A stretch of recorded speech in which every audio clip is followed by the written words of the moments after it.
Illinois Stories is brought to you by the Corporation for Public Broadcasting, Illinois Arts Council Agency, and by the supportive viewers like you.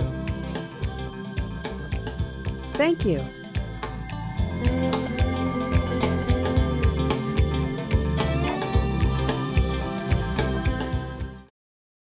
Hello, welcome to Illinois Stories. I'm Mark McDonald in Rushville.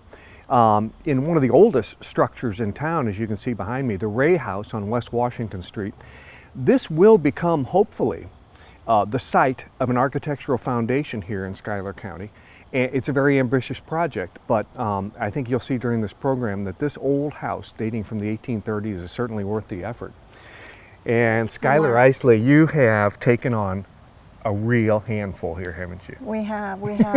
It's a labor of love, but we know that it's going to be well worth it, and it's something that's we're going to be able to preserve for future generations to really highlight the craftsmanship and the true value of rural Illinois architecture right here in Rushville. This is a very interesting project here because as we look at this one and a half story structure here. This is the oldest part of the house, and this was a log cabin in the 1830s, wasn't it? We believe so. We hope we'll find that. When we know in the floor and in the structure, we can see that it's very old in the floor and the foundation.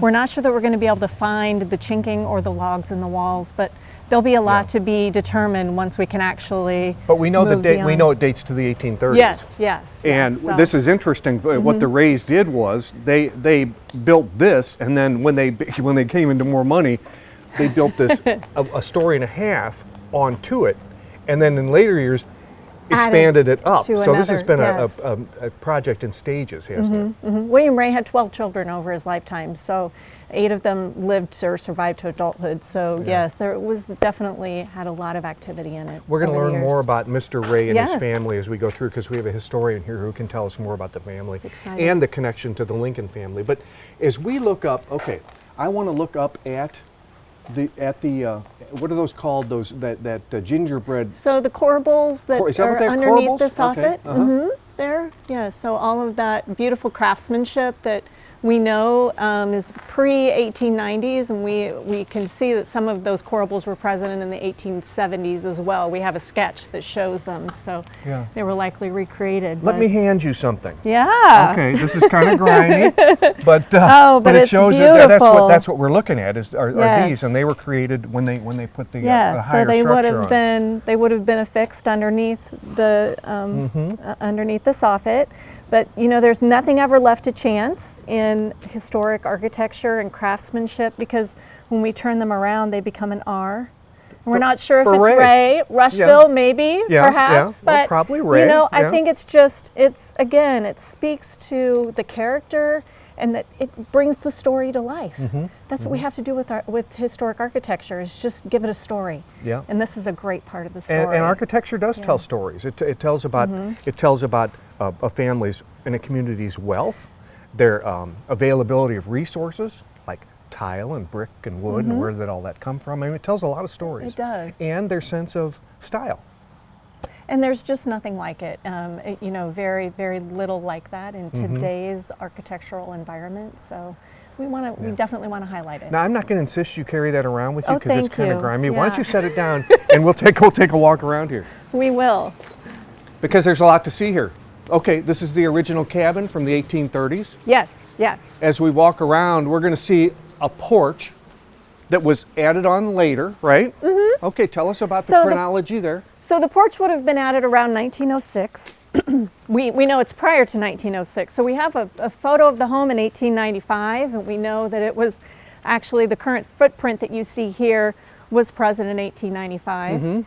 And we have a Sanborn map which actually documents the addition of the porch was prior to 1906. So sometime in the following 10 years, around the turn of the century, the porch was added. And it really does accentuate the beautiful Gothic Revival style of the home. So. And as we look at this now, the porch was added after the second story was added, right? Yes. So as we look up, and it's a huge addition, that would have been added, the second story would have been added, roughly when? Probably sometime in between 1880 and 85.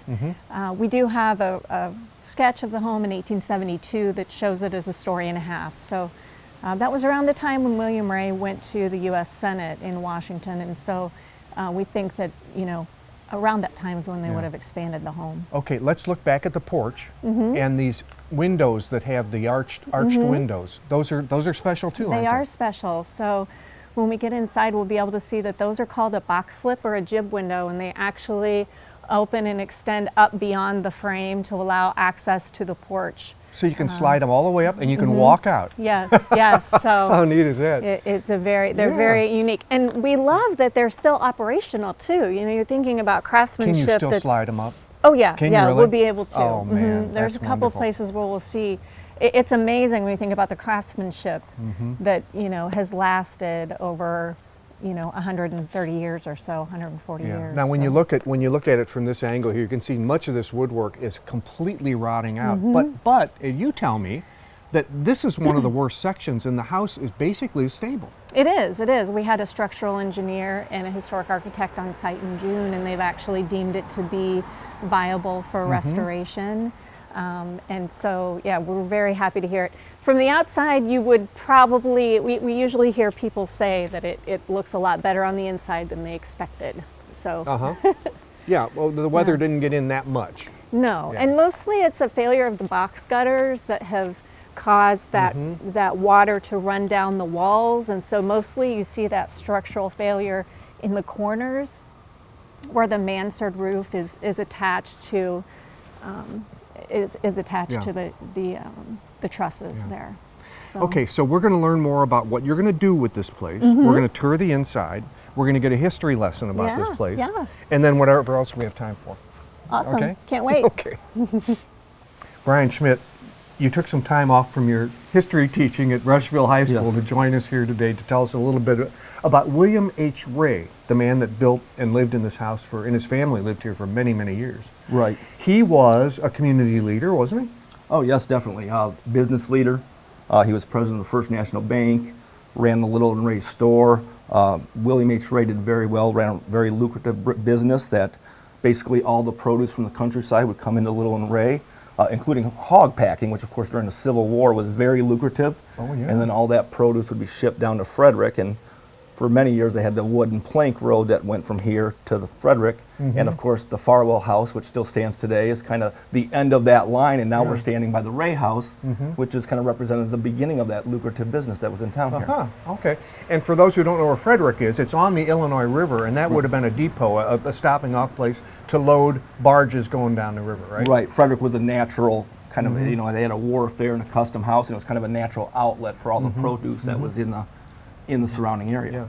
Now, this house shows up on the really early maps, because these are the Sanborn fire protection maps. Can you point out the house for us? Do we know? Oh, here it is. It's over here. Right.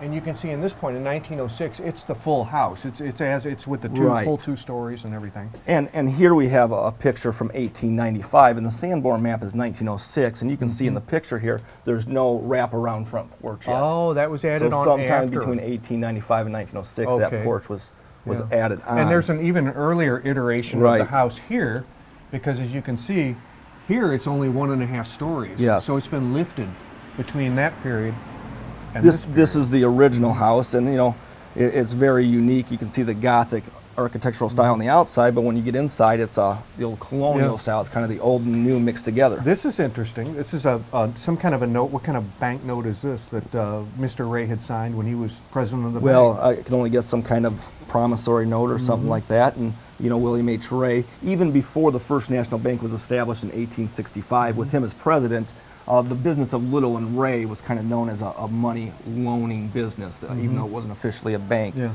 So. And he was, now everybody likes to claim that there was a Lincoln connection, Right. But there truly was here. There's a plaque on the house that shows. And what does it show? Right. Well, in 1858, when Lincoln was running against Stephen Douglas, the famous Lincoln-Douglas debates, there was not a debate here, of course, in Rushville, but both men were familiar with the area and both made stops. So on October 20th of 1858, Lincoln actually arrived from Mount Sterling and came here and arrived here about noon, and the Republican Party had put on a big display, and there was a whole bunch of horses out in front welcoming Lincoln in. And right out here in front of where the plaque is, he mounted a platform, which was kind of built on an old tree stump, and he said to the crowd, "This sure is a shaky platform, but I will assure you that the Republican Party has a strong foundation." So, and that was recorded by Always John the Locke rich. Scripps. Is that right? And John Always- Locke Scripps' brother ran the local Republican newspaper in town here. The Scripps family. The Scripps Okay. family, yes. So what we know about that comes from John Locke Scripps, and also later on Howard Dyson, who was another editor of the Rushville Times, interviewed some people that were part of it and added some more to the story of Lincoln being here. But we know that he was here. He gave a speech uptown at 2 o'clock, and then after the speech he was entertained in this house. And there was a lady that was named Leah Anderson who was playing the piano, and she told this story for years, and it was recorded that Lincoln came over to her while she was performing and said, "Ma'am, I would give a farm if I could play the piano like that." So, Well, thank you, Brian. Yeah. That's great. Schuyler, we're in the front hall. Yes. As you enter the front door, here you are. We just came in off that beautiful porch they added back in '06. And as we look at the layout here, this is very similar to the original 1.5-story house, which was the 1870s, I think. And it goes up, as you can see, it goes up to one, and then continues to the tall part of the house, which was second. added on, right, the second edition. But it would have originally gone to the left, We right? think that it would have, yes, and that would have been the story and a half that probably we believe that this could be original to the time frame when Lincoln would have been here in the 1850s, so it's very possible that Lincoln walked these steps, could have happened. Yeah.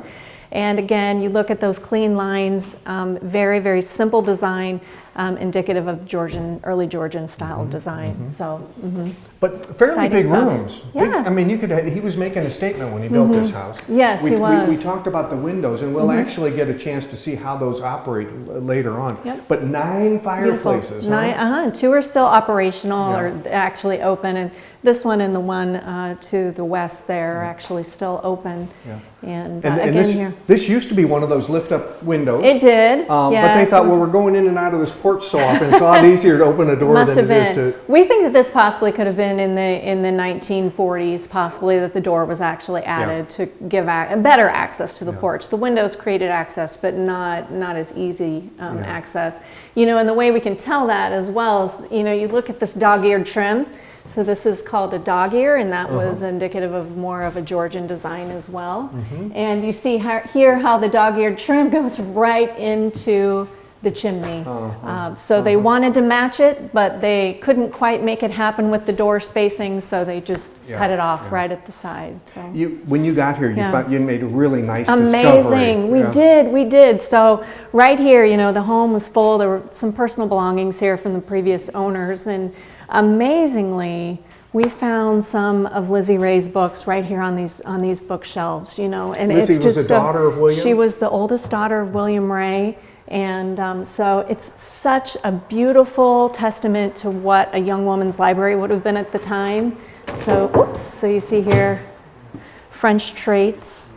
You know, okay, refinement. Dickens' works. She was very well traveled. The French pronunciation dictionary. So there's her signature. This would have been when she was Lizzie Jarman, but this was 1896. So most of these books are 1870 to 1890 or so. that's So yes, they are an priceless, amazing treasure for us that we actually still have some of her books.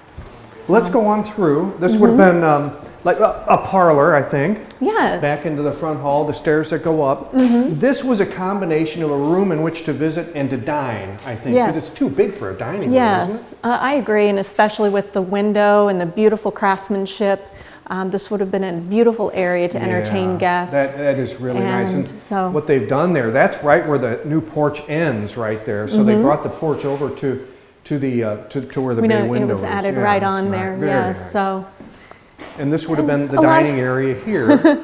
And actually that goes out to the old part of the home. sure. Right? So this would have been where you can see where the two homes or the two structures were actually joined here. And part of that structural failure is in the corner here where they were brought together. But again, there you see right over the window in the corner where they actually took it, and it is built right over the window frame. So And this is a lot of the history and mystery is so fun to uncover. This room is great because you could show us how these windows operate, because there's like 7 of these big windows, right? When the Schuyler County Architecture Foundation bought the home back in May, we thought the porch is so beautiful, it's such a lovely place, but why would you put a porch out there when you can't do anything? So as we gave it a little closer examination, we saw that this window is actually called a box slip or a jib window. It's very indicative to an East Coast design or Southern design, but actually slides it slides all the way up, and look how up easily into the frame. you did that. Yeah, and amazing how, I mean, that's such a wonderful testament to the craftsmanship of the period that is still operational. We're so blessed to have these windows. And you say there's 7 of them. Yes. And they all work. Yep. Oh, that is neat. So it's really, really, really a neat thing. And I don't know, I don't, you know, a lot of our visitors comment on the windows that they don't often see that in Illinois architecture. So it definitely is a rarity here. Oh, nice too on a summer day to let that. Oh yeah, for sure. This became a restroom, but before this would have been a butler pantry. You've got stairs here that they would use, and they would have been able to hand through. I assume that wall wouldn't be there. They would have been able to walk through or hand through food for the meals. Yeah, we know that this area is indicative of an area that would have been used by servants or by the house help. And especially, see, here's another box slip window. So with a handle, this one actually has a handle, and they would have been able to have access to the outside and access to the kitchen there through the outside. And then this stairwell here actually goes all the way from the basement, and it would go all the way up to the attic. Oh, so I see. Okay, we've blocked it off here. This was down to the basement. Okay. So there are remnants of stairs underneath that closet there. This would have been stairs right here. Yeah.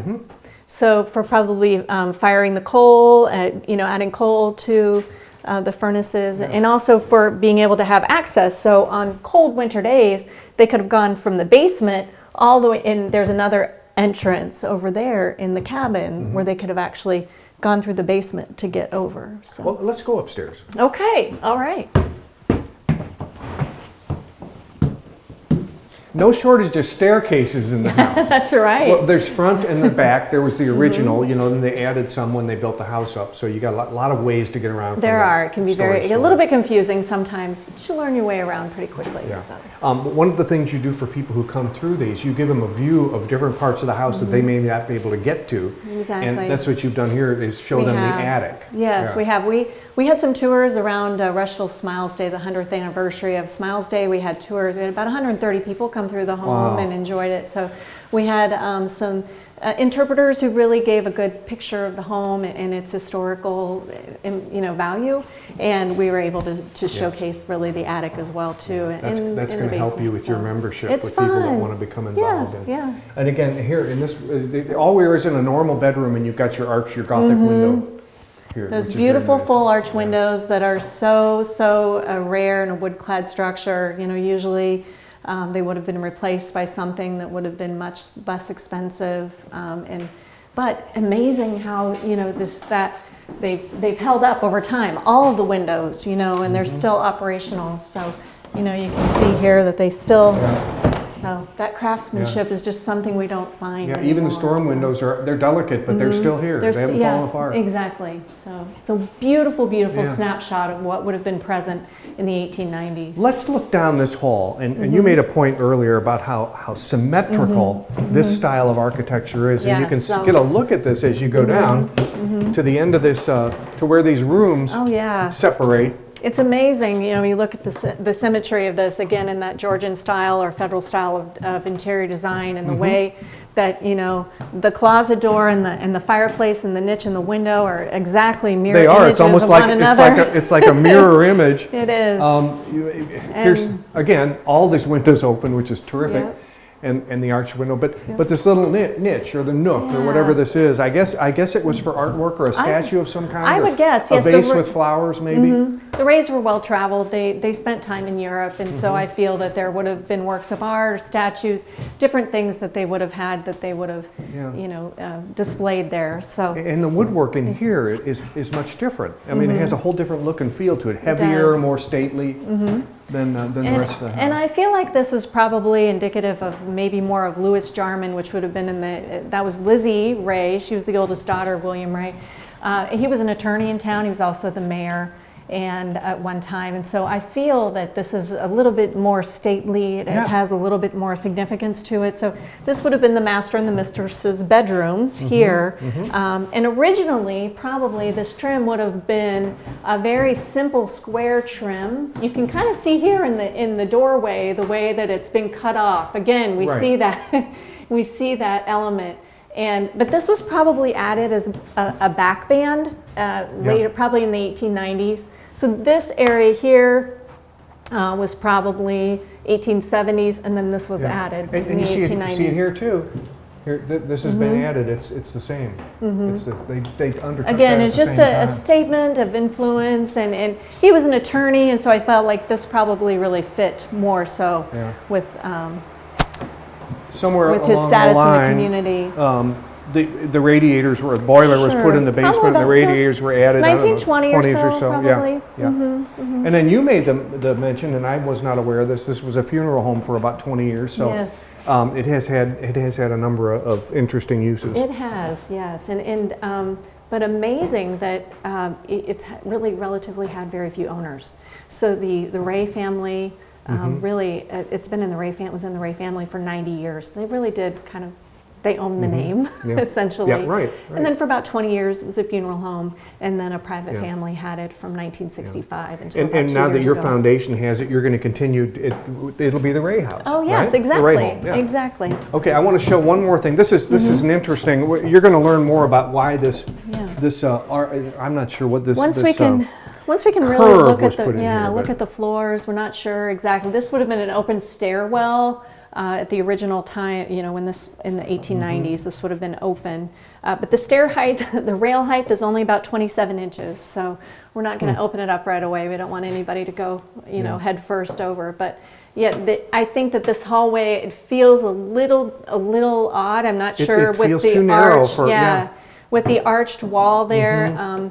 But that definitely echoes, there's an arched or a curved wall in the Farwell House, which is here in Schuyler County as well. So probably is a design element that was borrowed.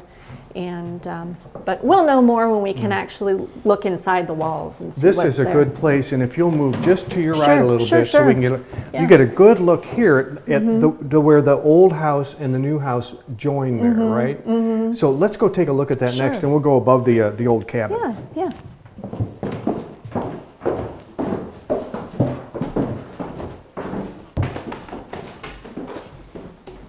Okay, now we're circa So we're not 1830 again Yes, in here, we huh? are. We are. But this and is interesting because you can see what they've done here. They had to Mm-hmm. build the newer, bigger home, and then sort of figure out a way to, put the two together. put them together. I love looking here at the hand hewn beams with the wood pegs. It's just that's very indicative of very much older timber frame there. So Boy, does that that tight entrance, fit. yes, Man. That entrance probably was not there. That's probably an advent of the 1920s, 1930s. What we believe was the entrance to the family's area, family's quarters, would have been this stairwell here that was hidden in the wall. So very small stairwell that goes up into the present day bathroom.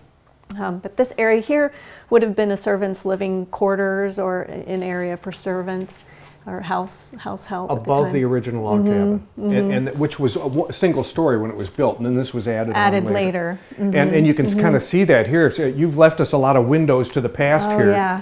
And again, you can see the construction is. You can see that it's Timber frame. Oh my goodness, yeah, it's not going anywhere.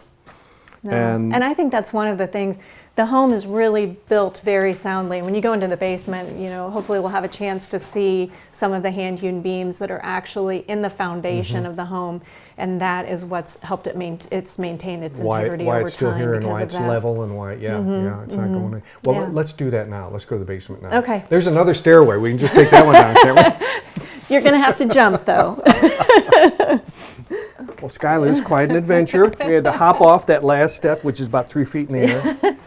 And little bit of deterioration actually, we're here. some of the only people besides you and the foundation members Yes. who've been down here. Board. This is kind of the public's first look at the basement, up close and personal. Yeah.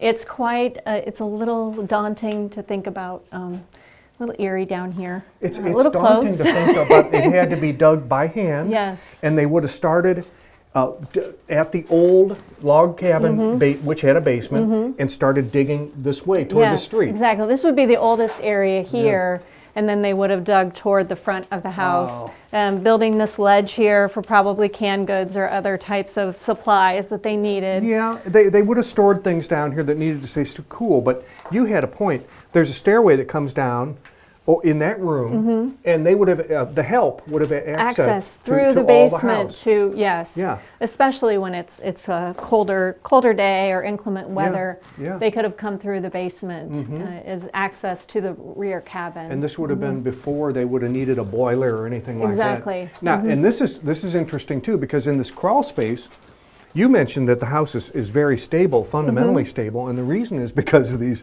12-inch beams Oh my gosh, that they're run in massive, there. and they're hand hewn. They run from the front of the home all the way to the back, and you know, we hear a lot of people ask about the foundation and its integrity, and it's really not the bricks that you see surrounding us that are holding the home up. It's those amazing hand-hewn beams.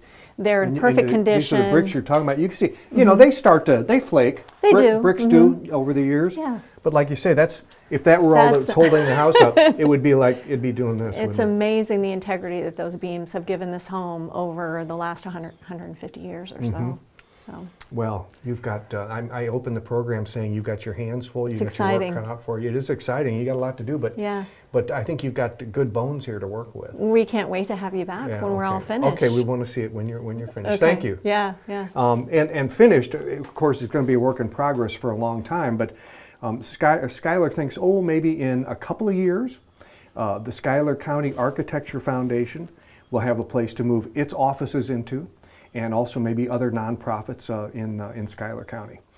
With another Illinois story in Rushville, I'm Mark McDonald. Thanks for watching.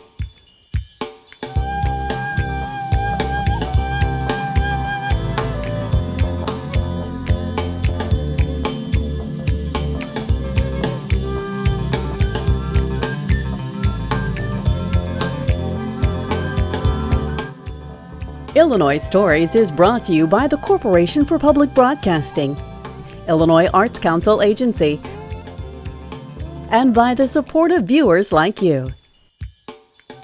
Thank you.